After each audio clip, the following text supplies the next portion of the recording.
नमस्कार, कल्पना voice channel में आप सभी का स्वागत है। आज की हमारी कहानी है सासू माँ। नवविवाहित रिया सकुचाई सी एक कोने में बैठी थी। घर में बहुत से रिश्तेदार थे। कुछ अपने अपने जाने की तैयारी कर रहे थे, कुछ विदा ले रहे थे और कुछ अभी रुकने वाले थे।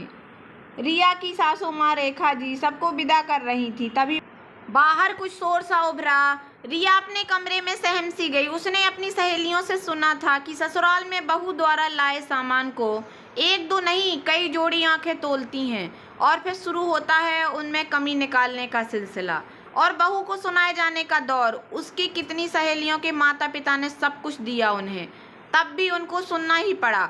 जबकि यहाँ तो उसके माता पिता के ना रहने पर चाचा चाची ने किसी तरह उसे पढ़ा लिखा कर ब्याह किया है उसका। अब क्या होगा? रिया के मन में यही चल रहा था। वो कान लगा बाहर की आवाज़ें सुनने की कोशिश करने लगी। नहीं भाभी, मैं ये साड़ी नहीं लूँगी। मेरा भी अपना स्टैंडर्ड है। मैं तुम्हें बहू के मायके में पहले ही कह देना चाहिए था कि सबकी साड़ियाँ अच्छी होनी चाहिए। ये शायद बुआ सास की आवाज़ थी और नहीं तो क्या। अरे ताई, बुआ को कौन सा रोज रोज कुछ दे रहे हैं जो ये सस्ती सी साड़ी में टरका दिया। अरे लड़की ब्याही है, मजाक थोड़ी किया है जो यूं ही सस्ते सामान के साथ विदा कर दिया। ये ताई सास की आवाज़ थी।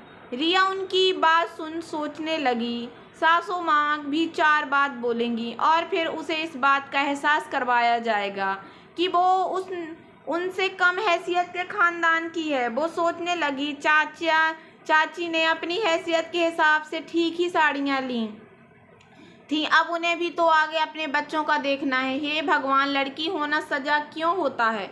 बहुओं के मायके से इतनी अपेक्षा क्यों होती है? अरे भाभी जी धीरे बोलो, बहू सुन लेगी। आप तो जानती हो उसके माँ बाप नहीं हैं, तो चाचा चाची से जितना हुआ उन्होंने किया।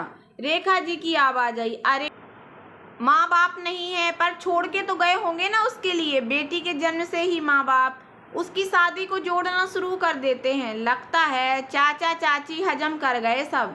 बुआ बोली, जी ऐसा नहीं, उनके खुद की दो बेटियां हैं। हमने तो उन्हें कुछ भी देने को मना किया था क्योंकि हमें तो संस्कारी लड़की चाहिए थी। बस ये सामान का क्या है, कितने दिन इसे इस्तेमाल कर खुश होंगे। हम पर बहू अच्छी होगी तो सारी उम्र की खुशियाँ लाएगी, हमारे घर में भी जीवन में भी। रेखा जी की ये आवाज़ सुन रिया सोच के पड़ गई। ये सासू माँ ही हैं जो उनका पक्ष ले रही हैं। अरे रेखा, तू तो रहने दे। बस वो कल की आई लड़की को अभी से सिर पे चढ़ाएगी तो आगे क्या खुशियाँ लाएगी वो घर में। चार ढंग के कपड़े तो लाई ना जो हमारा अपमान करने को ये साड़ी ले आई। इसे हम ना पहनेंगे। ताई सास बोली, भाभी जो लड़की खुद अपमान के घूंट पी रही है, चुपचाप वो बेचारी, वो भी बिना किसी गलती के, वो क्या किसी का अपमान करेगी? आपका हर सम्मान मैं करूंगी। शादी मेरे बेटे बहू की हुई है। मुझे बहू के मायके से एक सुशील लड़की चाहिए थी जो मुझे मिल गई। बाकी चीज़ की ख्वाहिश नहीं, इसलिए मैं अपनी बहू का अपमान नहीं होने दूंगी। ये बोल रेखा जी ने साड़ियों के ढेर लगा दिए। बुआ सास और ताई सास को ये सब पसंद तो ना आया, पर ज़्यादा बोलना अपमान करवाना होता, इसलिए चुप रह गई।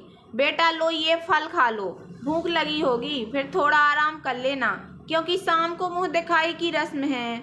आस पड़ोस की औरतें आएंगी। थोड़ी देर बाद रेखा जी बहू के कमरे में आ बोली, जी मम्मी जी। सिर झुकाए बैठी रिया केवल इतना बोली, क्या हुआ बेटा, तुम रो रही हो?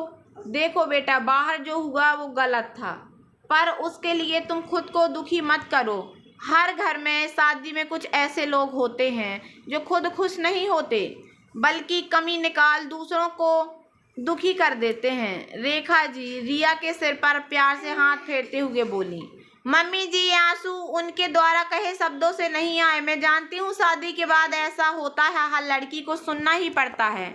मैं इसके लिए तैयार होकर आई थी पहले से। रिया बोली, फिर क्यों रो रही हो? रेखा जी हैरानी से बोली मम्मी ये आंसू तो खुशी के हैं। कौन कहता है माँ केवल एक बार मिलती है?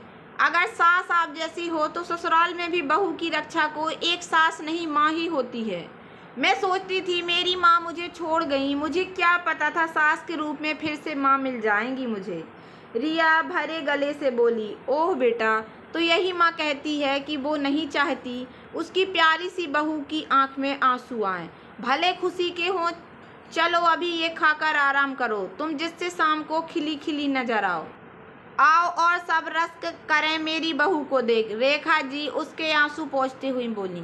रिया रेखा जी के गले लग गई और रेखा जी ने भी उसे कसकर सीने से लगा लिया, मानो उसके चारों तरफ एक सुरक्षा घेरा बना रही हो जो उसे ससुराल में हर परेशानी से बचाएगा। तो दोस्तों, कैसी लगी आप लोगों को मेरी ये छोटी सी कहानी? अगर कहानी पसंद आई हो तो प्लीज़ मेरे वीडियो को लाइक कर देना। चैनल पर नए आए हों तो प्लीज़ सब्सक्राइब कर लेना और ज़्यादा से ज़्यादा शेयर करना। धन्यवाद दोस्तों।